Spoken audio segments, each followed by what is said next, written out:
I think the core lesson from the research in Happy City is, first of all, we all need to take an evidence-based approach to building great places that in turn create wonderful lives.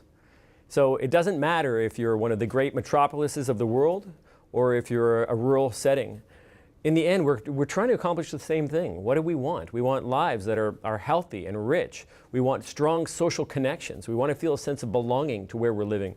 We want to ensure that the actions we take today to build well-being ensure that our community is healthy and resilient long into the future. So all these things apply to big cities and small towns and rural areas. The Cowichan Valley is such a lucky place. You know, we're blessed with a beautiful environment, plenitude, a lot of wealth here, but we deal with the same issues as some big cities.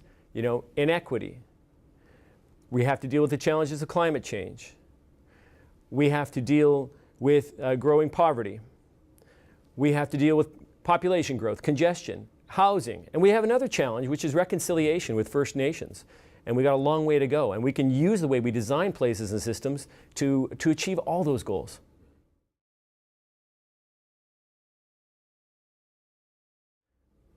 We have tremendous challenges here in the Valley over the next 30 years. Number one, we don't know exactly what will be the consequences of climate change in the short term, but we may be looking at drier summers, wetter winters. We know the Valley is expecting 20,000 new residents over the next 20, 25 years. Where are they going to live? How are they going to live? Are they going to be living in places and in ways that make life easier or harder for the rest of us? Also, the particular challenge of reconciliation here in the Valley, reconciliation between settlers and First Nations. How do we deal with that in a way that's not just fair, but it's collaborative and creative, and that can make the Valley better for everybody? So that can play out in infrastructure, building better roads, paths, connections for people of Cowichan tribes to access city services. Well, that's good for everybody.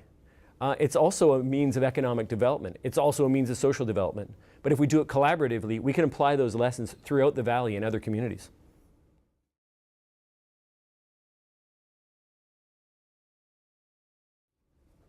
The first step in empowering people to take action on the future of the Valley is to invite people into that process, to remind everybody this is our place.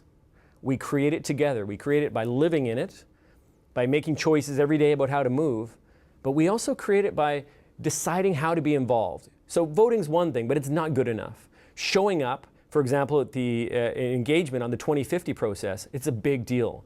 Also, with this 2050 process, they've reached out to youth in the Valley to challenge them to do placemaking. In other words, to go look at places that don't work well, that are antisocial or broken or dangerous, and find ways to make them better. That's the first step.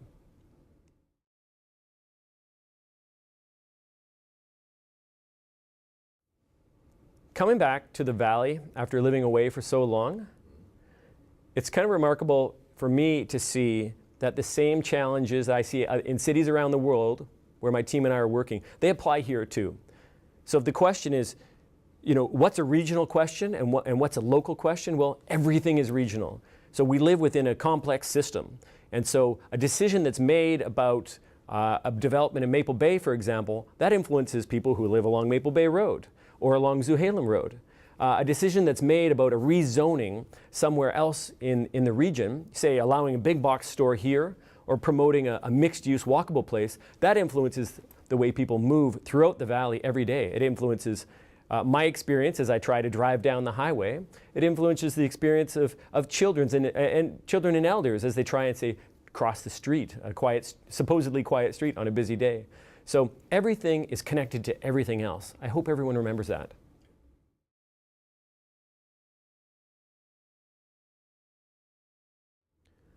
First of all, this Valley is such a great place already. Some people might wonder, you know, what could be made better? And I think we can make it better in several ways. Number one, remembering that the most important ingredient for human happiness is strong, positive social connections.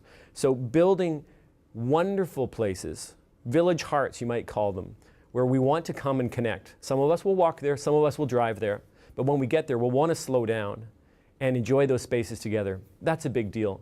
Also, another way to make the Valley better is to make it a more inclusive space. And I think we have this wonderful challenge in this moment in history to pay attention to our national reconciliation process and ask, geez, how can local governments and all people here collaborate with Cowichan tribes and First Nations people on new ideas for regional planning, for local systems, for ways of getting around, and to create great places. I think it's a special moment in history. Good.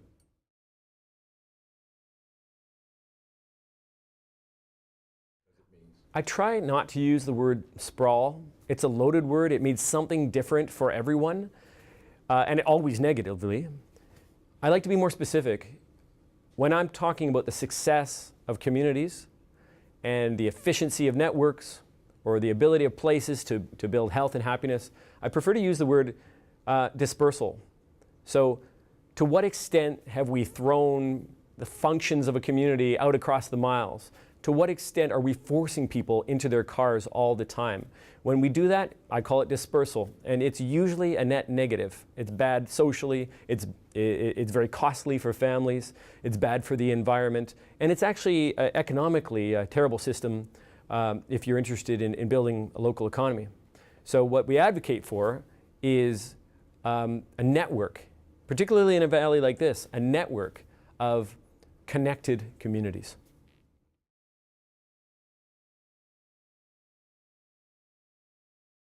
So I got a pal named Joe Minikazi. He's an economist. He drops into communities and he looks at the community's productivity per acre. Something like farmers might look at their own productivity per acre.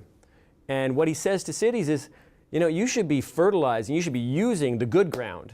Stop watering and fertilizing the rocky ground. You want to have productivity. So what does this mean?